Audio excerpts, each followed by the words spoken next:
मेरी 8 साल की बहन बहुत ही गोरी-चिट्टी, गोल-मटोल और खूबसूरत सी बच्ची थी, जिसे हर कोई देखते ही कश्मीरी गुड़िया समझता था।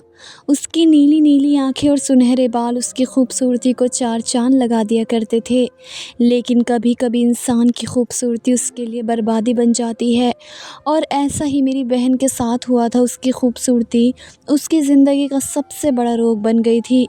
जून की गर्मी थी और मैं थका-हारा यूनिवर्सिटी से लौटा था कि जब माँ के कमरे में पहुँचते ही मैंने देखा कि मेरी 8 साल की गुड़िया रिया बिस्तर पर बेहोश पड़ी थी। उसकी हालत देखकर मेरी जान निकल गई। बिस्तर पर उसका ज़ख्मों से चूर बिना कपड़ों का जिस्म देखकर मैंने जल्दी से अपना मुँह फेर लिया था। मैं सोच भी नहीं सकता था कि कोई दरिंदा 8 साल की बहन को इस तरह अपनी दरिंदगी का शिकार बना डालेगा। मेरी इकलौती बहन, जिसे मैं बेइंतहा मोहब्बत करता था, वह तकलीफ़ के ऐसे पलों से गुज़र रही थी कि मैं चाह कर भी जिनका इलाज नहीं कर सकता था। और मेरी माँ, उसे तो लगता था कि होश ही नहीं रहा है। वह हैरानी से बैठे रिया को देख रही थी, जैसे उसे पहचानती ही ना हो। वाकई मेरी बहन का चेहरा पहचानने के लायक भी नहीं रहा था। और यह सब किसने किया था, कोई नहीं जानता था। रिया के चेहरे पर ज़ख्मों के निशान थे और गर्दन से लेकर बाकी सारे जिस्म पर दांतों के। ऐसा लगता था जैसे किसी ने अपने अंदर की सारी हवस इस नन्ही सी जान पर निकाल दी हो। मैं थोड़ी देर पहले ही यूनिवर्सिटी से लौटा था और जब माँ के कमरे में गया तो इस मंज़र ने मुझे कंपा कर रख दिया था। मैं माँ से पूछ रहा था कि ये सब कैसे हुआ और किसने किया है, लेकिन माँ तो बस खामोश बैठी आंसू बहा रही थी और रिया तो बोलने के काबिल भी नहीं थी। काफ़ी देर बाद जब मुझसे ये सब बर्दाश्त नहीं हुआ और अपनी छोटी सी बहन को इस तकलीफ़ में देखकर मेरी जान निकलने लगी, तो मैंने माँ को गुस्से में झंझोड़ दिया और कहा, माँ, ऊपर वाले के लिए कुछ तो बताओ, ये सब किसने किया है और मैं उन लोगों को इबरत का निशाना बना दूंगा। लेकिन माँ की आंखों से आंसू बहते चले गए और फिर रिया ने आहिस्ता आहिस्ता खुद ही सब कुछ बताना शुरू किया कि उसके साथ आखिर क्या हुआ था। रिया बता रही थी कि मैं यूनिवर्सिटी चला गया था और माँ को थोड़े बहुत सौदे की ज़रूरत थी, इसलिए माँ ने रिया को पर्ची पर सामान लिख कर दे दिया और रिया मोहल्ले की उस दुकान पर चली गई जो कुछ दिन पहले ही हमारी गली के कोने पर खुली थी। वह दुकान बहुत ही कम खुला करती थी और उसे खोलने वाला एक 18-19 साल का जवान लड़का था। शायद उसने किसी शौक़ या फिर वक्त गुजारने के लिए दुकान खोल रखी थी। जब रिया उसकी दुकान पर पहुंची और सामान की पर्ची उसे दी तो उसने रिया से कहा, धूप और गर्मी बहुत है, तुम अंदर आकर खड़ी हो जाओ। 8 साल की रिया को क्या पता था कि उसके दिमाग में क्या चल रहा है। रिया बिना सोचे समझे दुकान की छत के नीचे खड़ी हो गई। उस दुकान वाले ने रिया का सामान आहिस्ता आहिस्ता निकालना शुरू किया और फिर रिया से कहा कि फला सामान पीछे की तरफ रखा है, जाओ तुम खुद उठा कर ले आओ। जैसे ही रिया पीछे गई उसने शटर गिरा दी और रिया के साथ उस बंद दुकान में वह सलूक किया जो शायद कोई जानवर या दरिंदा भी किसी इंसान के साथ नहीं कर सकता। वह दुकानदार अकेला भी नहीं था, बल्कि उसके साथ कोई और भी शामिल था और उन दोनों मर्दों ने मिलकर ही मेरी नन्ही सी बहन को बर्बाद किया था। और जब रिया पूरी तरह बेहाल हो गई और उस दुकान वाले को लगा कि अब रिया बाकी नहीं बचेगी, तो वह वहाँ से फरार हो गया। और काफ़ी देर बाद जब रिया को होश आया तो वह हिम्मत करके वापस घर लौटी। तब तक माँ उसे ढूंढकर परेशान हो चुकी थी। रिया जिस हाल में घर लौटी थी, उसे उस हाल में देखने के बाद माँ अब तक हैरानी में ही बैठी थी। अपने ऊपर बीते जुल्म को बताने के बाद रिया फूट फूट कर रोने लगी। मैंने उसे सीने से लगा लिया, क्योंकि बाबा के मरने के बाद मैं ही उसका रक्षक था और आज मैं उसकी रक्षा नहीं कर सका था। इस बात ने मुझे तोड़ कर रख दिया था। मैं जान गया था कि अब मेरी बहन की आने वाली ज़िंदगी कैसे तकलीफ़ से भरी गुजरने वाली है। बहुत मुश्किल से मैंने रिया और माँ को संभाला था, लेकिन जैसे ही माँ को कुछ होश आया तो वे मेरे सीने से लगकर ज़ोर ज़ोर से रोने लगी और रोते रोते कहने लगी कि मेरी इकलौती बेटी उजड़ गई है। ये दाग सारी ज़िंदगी उसके माथे से मिट नहीं सकेगा। दुनिया वाले ऐसी लड़की को कभी नहीं अपनाते। अब मेरी बच्ची का क्या होगा, न जाने वो कौन दरिंदा था जिसने मेरी बेटी के साथ ऐसा सलूक किया। मैंने माँ से कहा कि तुम फिक्र ना करो, मैं ज़ालिमों को सज़ा ज़रूर दिलवाऊंगा। मैं फ़ौरन दुकान की तरफ भागा, लेकिन वहाँ जाकर पता चला कि दुकान का शटर बंद है और दुकान का जो असली मालिक था उसने बताया कि जिस लड़के ने दुकान किराए पर ली थी वह गायब हो गया है। उसने पिछले महीने से दुकान का किराया भी नहीं दिया था, इसलिए दुकान का मालिक उसका सामान बेच करके दुकान का किराया पूरा करने वाला था। मैं जान गया था कि वह दरिंदा अब यहाँ कभी लौट कर नहीं आएगा। शाम तक रिया की हालत काफ़ी बेहतर हो गई थी, लेकिन जैसे ही रात का अंधेरा फैलने लगा वह पागल सी हो गई और बुरी तरह चीखने लगी। ऐसा लग रहा था जैसे अपने होश में ही ना हो। यहाँ तक कि मैंने उसे नींद की दवा दे दी, लेकिन नींद की दवाई खाने के बावजूद वह नींद में अपने हाथ-पाँव पूरी तरह चलाते हुए चीख रही थी, "मुझे छोड़ दो, मुझे जाने दो, मुझे माँ के पास जाना है।" सारी रात वो इसी तरह चीखती चिल्लाती रही। मैं और माँ उसके पास बैठे आँसू बहाते रहे। सारी रात ऐसे ही गुज़र गई थी। उस रात हमें अच्छी तरह अंदाज़ा हो गया था कि रिया पर कैसी क़यामत गुज़री है और उसकी दिमागी हालत किस हद तक ख़राब हो चुकी है। हर गुज़रते दिन के साथ जब रिया की हालत पहले से भी ज़्यादा बिगड़ने लगी, तो मैंने फ़ैसला किया कि मैं उसे किसी डॉक्टर को दिखाऊँगा। अब उसका स्कूल आना-जाना भी बंद हो गया था। ना वह गली में निकलती थी, ना ही सहेलियों से मिलती थी। इस बात को पास-पड़ोस वालों ने भी अच्छी तरह महसूस कर लिया था। हर कोई माँ से रिया के बारे में सवाल करने लगा था। एक माँ थी जिनके आँसू थमते ही नहीं थे। गली-मोहल्ले वालों को भी कुछ एहसास हो गया था कि रिया के साथ कुछ न कुछ गलत हुआ है। लेकिन मैंने और माँ ने इस बात को छुपाने की हर मुमकिन कोशिश की थी। पिता की गैर मौजूदगी में पिता का फ़र्ज़ निभाना किस कदर मुश्किल था, इस बात का एहसास मुझे अच्छी तरह हो गया था। मैं जहाँ तक अपनी बहन की इज़्ज़त का भरम रख सकता था, रखता चला गया। लेकिन गली-मोहल्ले की औरतों को ऐसी खोज लगी थी कि एक दिन हमदर्दी के नाम पर उन्होंने माँ से सारा सच उगलवा ही लिया। और सब जानने के बाद उन्हें हमदर्दी तो ना हुई, लेकिन सारे मोहल्ले को मेरी बहन की इस बर्बादी का पता ज़रूर चल गया और हर किसी ने हमारा जीना मुश्किल कर दिया। हम जितना रिया को सदमे से निकालने की कोशिश कर रहे थे, गली-मोहल्ले की औरतें आकर हमदर्दी के नाम पर उतना ही उनके ज़ख्मों को कुरेदने लगी थीं। और 6 महीने के अंदर ही मुझे इस बात का अच्छी तरह अंदाज़ा हो गया कि अगर मैं अपनी माँ और बहन के साथ और इस मोहल्ले में रहा तो मेरी बहन पागल हो जाएगी। और यही सोचकर मैंने अपना मकान किराए पर चढ़ाया, खुद अपनी माँ बहन को लेकर दूसरे मकान पर आया जो पहले से ही किराए पर चढ़ा था। मैं रिया का इलाज भी करवा रहा था और अपनी मोहब्बत से उसे इस गम से उभरने में मदद भी कर रहा था। रिया की हालत काफ़ी बेहतर हो गई थी, यहाँ तक कि उसने स्कूल जाना भी शुरू कर दिया था। लेकिन इस बीच माँ का अचानक स्वर्गवास हो गया और इस सदमे से हम दोनों बहन भाइयों को एक बार फिर तोड़ कर रख दिया, क्योंकि बाबा के बाद माँ ही हमारा सहारा थी, जो अब इस दुनिया से जा चुकी थी। माँ की मौत के बाद हम दोनों बहन भाई अकेले रह गए थे। मेरी यूनिवर्सिटी पूरी हो गई थी और मैं नौकरी की तलाश में लग गया था। ऐसे में रिया सारा दिन अकेली घर पर होती, मुझे उसकी फ़िक्र सताती रहती। मैं दिन में कई बार उसे फ़ोन करता, उसके हाल चाल पूछता। अभी तक उसका इलाज चल रहा था। अब उसकी हालत में काफ़ी सुधार आ चुका था। कुछ ही सालों में मेरी नौकरी बहुत अच्छी हो गई और रिया भी 18 साल की हो गई। लेकिन मेरी परेशानी और फ़िक्र में और बढ़ोतरी हो गई, क्योंकि जैसे-जैसे मेरी बहन जवान हो रही थी, वह पहले से भी ज़्यादा खूबसूरत और हसीन होती जा रही थी। ऊपर वाले ने ऐसा रूप दिया था कि देखने वाला पलकें झपकना भूल जाया करता था। मुझे डर था कि कहीं उसके साथ दोबारा कुछ ऐसा ना हो जिससे मैं और वह बर्दाश्त ना कर सकें, क्योंकि वह सारा दिन घर में अकेली होती थी। और यही सब सोचते हुए मैंने अपने एक दोस्त से बात की कि वह मेरी इकलौती बहन के लिए कोई रिश्ता दिखा दे। मैं जल्द से जल्द अपनी बहन को विदा करना चाहता था। मेरे दोस्त ने रिया को देख रखा था। वह कहने लगा, यार तेरी बहन तो इतनी खूबसूरत और प्यारी है, उसे कोई भी लड़का मिल जाएगा, फिर तुझे इतनी फ़िक्र किस बात की है। मैंने अपने दोस्त को ये कहकर संतुष्ट कर दिया कि मेरी बहन सारा दिन घर में अकेली रहती है और दुनिया की नज़र अच्छी नहीं है। ये सुनकर वह भी मेरी बात पर सर हिलाने लगा कि हाँ, ये बात तो ठीक है कि अकेली लड़की का घर पर रहना कुछ सही नहीं। अगले ही हफ्ते मेरा दोस्त अपने भाई का रिश्ता लेकर हमारे घर चला आया। उसकी माँ बहन तो रिया को देखकर रिया की खूबसूरती पर फिदा ही हो गई और चट मंगनी पट ब्याह पर भी तैयार हो गई। बाबा ने जायदाद में हमारे लिए इतना कुछ छोड़ा था कि हम बहन भाई को कभी पैसे की कोई तंगी नहीं हुई थी। इसलिए मुझे भी रिया को जल्दी शादी करने पर कोई एतराज़ नहीं था। देखते ही देखते मैंने रिया की शादी की सारी तैयारियां पूरी कर ली। जैसे जैसे शादी के दिन करीब आ रहे थे, मेरी बहन की परेशानी और बेचैनी में बढ़ोतरी होती जा रही थी। उसकी ज़िंदगी में मेरे सिवा और कोई नहीं था। इसलिए जब मैंने देखा कि रिया बहुत ज़्यादा परेशान है, तो मैं एक शाम उसके कमरे में गया और उससे कहा कि तुम मुझे माँ की जगह रख लो और मुझे बताओ कि तुम्हारे साथ क्या परेशानी है। मेरी बात सुनते ही वह ज़ोर-ज़ोर से रोते हुए मेरे गले लग गई और कहने लगी, भाई पास्ट के वो कड़वे सच मेरा पीछा नहीं छोड़ता। मैं किसी मर्द की ज़िंदगी में शामिल हो सकती हूँ। मेरे लिए इस रिश्ते को निभाना बहुत मुश्किल होगा, क्योंकि वह हर पल मेरी आंखों के सामने घूमता है जब मुझे बेदर्दी से रोंदा गया था। रिया की बात सुनकर मेरी आंखों में आंसू आ गए और मैंने उसे तसल्ली दी कि वे फ़िक्र ना करे, मोहित एक अच्छा लड़का है, वह तुम्हें ज़िंदगी भर खुश रखेगा और उसे कभी कोई तकलीफ़ नहीं होगी। मैंने मोहित के बारे में सारी छानबीन कर ली थी। मैंने रिया को समझाया कि अब उसे हिम्मत करके खुद एक कदम आगे बढ़ाना होगा, क्योंकि काफ़ी सालों से उसका इलाज चल रहा था और अब उसे हिम्मत करने की ज़रूरत थी। दिन पलक झपकते ही गुजर गुजर गए और वह दिन चला आया जब मेरी बहन पहली बार मेरे सामने खूबसूरत लाल जोड़े में दुल्हन बनी खड़ी थी। उसे देखकर मुझे अपनी माँ की याद आ रही थी। अगर आज मेरी माँ होती तो बहुत खुश होती। कुछ जानने वालों की मौजूदगी में मैंने रिया की शादी मोहित के साथ कर दी और रिया मेरी चौखट से विदा होकर चली गई।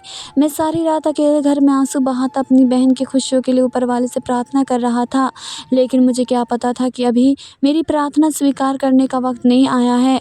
मैंने सारी रात ऐसे ही जागते हुए गुजार दी थी और जैसे ही मैं मुंह हाथ धोकर नाश्ते की तैयारी करने के लिए किचन की तरफ मुड़ा तो बुरी तरह घर का दरवाज़ा बजने लगा।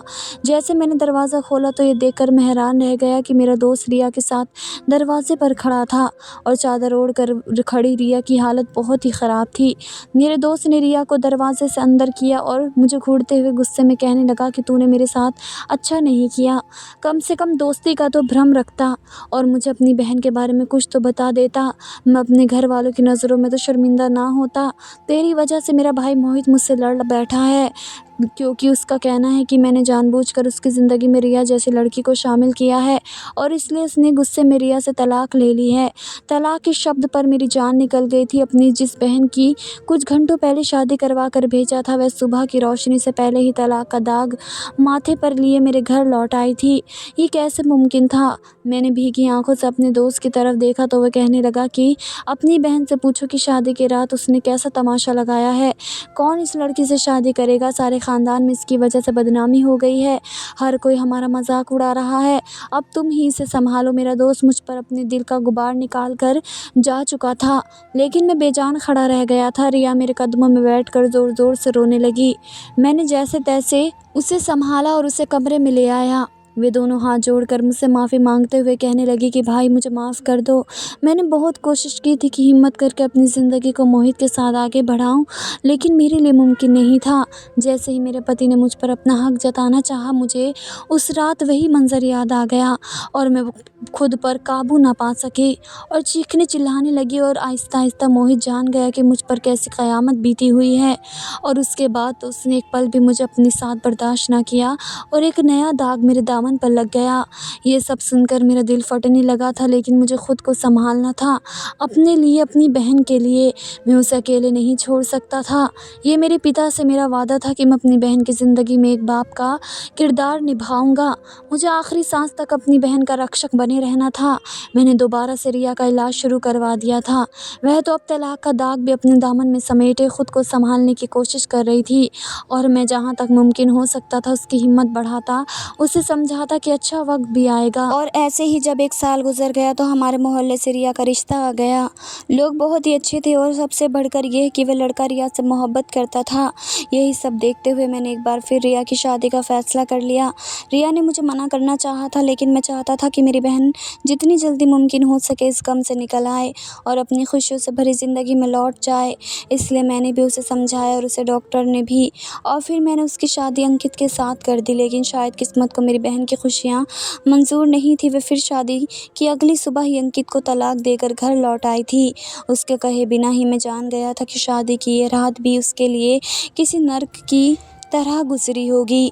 मैंने सोच लिया था कि अब मैं उसकी शादी नहीं करूंगा और ना ही उस पर शादी के लिए कोई दबाव डालूंगा, क्योंकि इस तरह की दिमागी हालत और ख़राब हो रही थी। और यही सोचकर मैं खामोश हो गया था। ज़िंदगी बहुत आहिस्ता आहिस्ता अपने सफ़र पर जा रही थी कि एक दिन मेरे बॉस हमारे घर चले आए, क्योंकि मेरे कुछ ज़रूरी पेपर्स घर रह गए थे जो मैं गलती से घर ले आया था। रिया ने चाय के साथ बहुत सी चीज़ें तैयार की और मेरे बॉस के सामने रख दी। मेरे बॉस की नज़र रिया पर पड़ी तो वह पूरी तरह खामोश हो गए और फिर वापसी के लिए घर से निकलते हुए कहने लगे कि वे मेरी बहन से शादी करना चाहते हैं।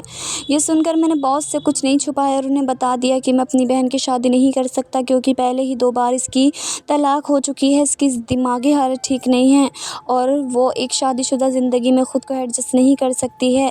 ये सुनकर मेरे बॉस ने मेरी तरफ देखा और कहने लगा कि मुझे एक मौका दो, मैं रिया से शादी करूँगा और उसे ज़िंदगी की हर खुशी दूँगा। उनकी की बात सुनकर मैं हैरान रह गया था। मैं सोच भी नहीं सकता था कि एक करोड़पति आदमी ये जानते हुए भी कि मेरी बहन की 2 बार तलाक हो चुकी है, मेरी बहन से शादी करने के लिए तैयार हो रहा है। मैंने अपने बॉस से सोचने के लिए वक़्त माँगा और उसके जाने के बाद जब रिया के सामने इस बात का ज़िक्र किया तो वह भी हैरान रह गई। लेकिन फिर कहने लगी कि भाई रहने दीजिए, मेरी वजह से दोबारा बदनामी होगी, क्योंकि मोहल्ले वाले पहले ही हम पर थू-थू करने लगे हैं और आपकी नौकरी को भी खतरा हो सकता है। रिया का जवाब सुनने के बाद मैंने अगले दिन बॉस को मना कर दिया, लेकिन वह तो ज़िद करने लगे कि वे रिया को खुश रखेंगे और उसका इलाज भी खुद करवाएंगे। उनकी इतनी ज़िद देखकर मैंने एक बार फिर रिया से बात की और कहा कि ज़िंदगी में आगे बढ़ने के लिए बहुत कम मौके मिलते हैं और मेरे बॉस तो तुम्हारा सच जानने के बाद भी तुमसे शादी करने के लिए तैयार हैं, तो मना करने की गुंजाइश नहीं बनती। मेरे समझाने पर रिया मान गए और तीसरी बार मैंने उसे अपने हाथों से दुल्हन बनाया। लेकिन इस बार मैंने अपने बॉस के आगे एक छोटी सी शर्त रख दी कि वो रिया से शादी करके शादी की पहली रात हमारे ही घर में गुजारेंगे। मैं नहीं चाहता था कि मेरे बॉस के घर कोई तमाशा खड़ा हो और वह अपने घर वालों के दबाव में आकर रिया से तलाक ले ले। मैं अपनी बहन को संभालना चाहता था, इसलिए मैंने ये शर्त रखी थी ताकि उसकी तीसरी शादी की पहली रात नाकाम ना हो जाए। मेरी बहन तीसरी बार भी दुल्हन बनकर बहुत ज़्यादा खूबसूरत लग रही थी। उसकी पिछली 2 शादियाँ बहुत बुरी तरह नाकाम हुई थी, क्योंकि वह बिना कोई संबंध बनाए ही घर लौट आई थी। इसलिए इस बार मैं बहुत ज़्यादा दिमागी तौर पर परेशान था। मेरे बॉस ने मेरी शर्त मान ली थी। वो शादी हो जाने के बाद हमारे ही घर पर रिया के साथ उसके कमरे में चले गए थे। जैसे जैसे वक्त गुजरता जा रहा था मैं बेचैन होता जा रहा था कि कहीं रिया को दोबारा से दौरा न पड़ जाए और वह चीखने चिल्लाना ना शुरू कर दे। लेकिन जैसे जैसे वक्त गुजर रहा था और रात बीतने लगी, मुझे तसल्ली होती चली गई कि सच में ही मेरे बॉस ने रिया को संभाल लिया था। सुबह सवेरे मेरे बॉस कमरे से निकल आए और कहने लगे कि वे बाहर कुछ काम के लिए जा रहे हैं और फिर रिया को अपने साथ अपने घर ले जाएंगे। मैंने कहा ठीक है, ये कहकर वे घर से बाहर की तरफ निकल गए और मैंने सोचा कि मैं बाहर जाने से पहले एक बार अपनी बहन को देख लूं, और यही सोचकर मैंने उसके कमरे का दरवाज़ा खोला तो मेरी जान निकल गई। मेरी बहन दुपट्टा पंखे से बांधे खुदकुशी करने की कोशिश कर रही थी। ये देखकर मेरी हलक से चीख निकली। मैंने जल्दी से जाकर रिया को इस हरकत से रोका। मुझे देखकर वह मेरे सीने से लगकर रोने लगी तो मेरी आंखों से भी आंसू बहने लगे। अब पता नहीं मेरी बहन की ज़िंदगी में कौन सा गम चला आया था। और फिर रोते रोते रिया ने एक ऐसी बात बताई जिसे सुनकर मेरे होश उड़ गए।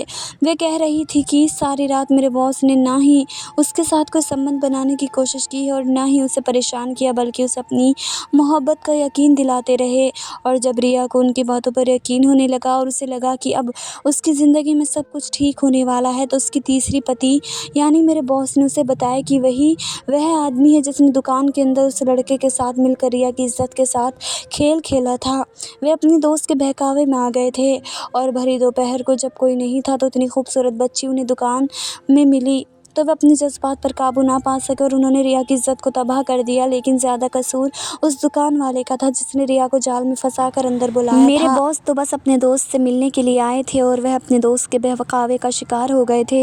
रिया की बात सुनकर मेरे तन बदन में आग लग गई थी। मैं सोच भी नहीं सकता था कि मेरी बहन की शादी उसी आदमी से हो गई है जिसकी वजह से वे इतने सालों से तकलीफ़ भरी ज़िंदगी गुजार रही थी। बहुत मुश्किल से मैंने रिया को संभाला और जब मेरे बॉस बाहर से वापस लौटे तो मैंने उनका गिरबान पकड़ लिया और कहा कि तेरी इतनी हिम्मत कैसे हुई जो मेरी बहन से शादी कर ली। मेरे बॉस ने हाथ जोड़कर मुझसे और रिया से माफ़ी मांगी और कहने लगे कि उनका कसूर बस इतना है कि उन्होंने अपने दोस्त का साथ दिया और उसके बहकावे में आ गए। लेकिन उस दिन से लेकर आज तक वह भी पछतावे भरी ज़िंदगी काट रहे हैं। उन्हें भी इतने सालों में एक पल के लिए चैन नहीं आया। वे 8 साल की मासूम बच्ची हर रात उनके सपनों में आती है और वे खुद भी बहुत सी परेशानियों का शिकार हो चुके हैं। अब जब वह रिया को अच्छी ज़िंदगी देना चाहते हैं और उसके हर गम को दूर करना चाहते हैं और इसी तरह शायद उन्हें भी सुकून मिल जाए। वह रिया के कदमों में बैठ गए और रोते हुए कहने लगे, अगर तुम मुझे माफ़ कर दो, लेकिन अगर तुमने मुझसे अपने रास्ते अलग किए तो शायद हम दोनों की ज़िंदगी भर इस तकलीफ़ से आज़ाद नहीं हो सकेंगे। उन्होंने बताया कि जो रिया का असल मुजरिम था वह सालों पहले एक ट्रक के नीचे आकर मर चुका है और अब वही है जो पछतावे की ज़िंदगी गुजार रहे हैं। मेरा बस चलता तो मैं अपने बॉस की जान ले लेता, लेकिन मेरी बहन रिया ने ज़िंदगी में पहली बार अपने लिए ख़ुद कोई फ़ैसला लिया था और उसने मेरे बॉस यानी अपने पति को माफ़ कर दिया था। मेरे बॉस मेरे आगे हाथ जोड़कर माफ़ी मांगते हुए रिया को अपने साथ ले जाने की अनुमति मांग रहे थे। उन्होंने मुझे यकीन दिलाया कि वे हर कदम पर रिया को संभाल लेंगे। मैं जानता था कि वह किसी भी मर्द के साथ बाहर ज़िंदगी को आगे नहीं बढ़ा पाएगी। अगर कोई आदमी उसे संभाल सकता है तो वह सिर्फ़ और सिर्फ मेरे बॉस ही हैं। हैं। और यही सोचकर मैंने उन्हें अनुमति दे दी थी। आज मेरी बहन एक नॉर्मल ज़िंदगी की तरफ लौट आई है और मेरे बॉस ने अपनी हर गलती की भरपाई बहुत अच्छे तरह की है। मेरी सब बहनों से गुजारिश है कि अपनी छोटी बच्चियों को ख़ास ध्यान दें और उन्हें अकेले किसी भी दुकान की तरफ भेजने से पहले अच्छी तरह से संतुष्टि कर लें कि वह अपनी बच्ची को किसी गलत हाथों में तो नहीं भेज रहे हैं। यह दरिंदों का दौर है और यहाँ पर हर आदमी शैतान का शिकार है, इसलिए बेहतर है कि सोच समझ कर काम लिया जाए ताकि दोबारा किसी लड़की की ज़िंदगी रिया की तरह बर्बाद ना हो। क्यों दोस्तों, सही कहा ना मैंने? आपकी क्या राय है इस कहानी के बारे में कमेंट बॉक्स में हमें ज़रूर बताइएगा। वीडियो को लाइक और चैनल को सब्सक्राइब करना मत भूलिएगा। मिलते हैं अपनी अगली वीडियो में, तब तक के लिए धन्यवाद।